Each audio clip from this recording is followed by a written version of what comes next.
Are you struggling to create Google ads that convert traffic and sales?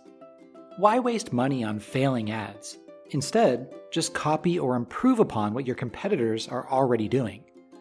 Welcome to Business for Chummies. In this video, I'll show you a quick marketing hack to download your competitors' Google ads into Excel for free.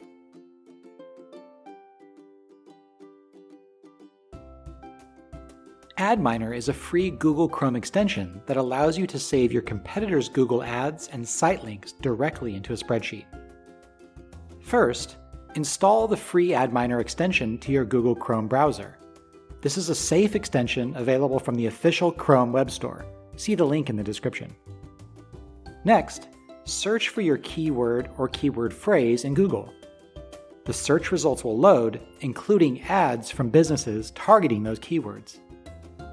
Open the AdMiner Chrome extension and click Capture Ads. AdMiner will confirm how many ads were captured. Finally, click the Download button to generate and save a spreadsheet with information about the ads. Open up the spreadsheet and navigate to the Expanded Text Ads tab and view the detailed ad information. It's that simple. Thanks for watching, and please subscribe to Business for Chummies for more great software, business, and marketing videos.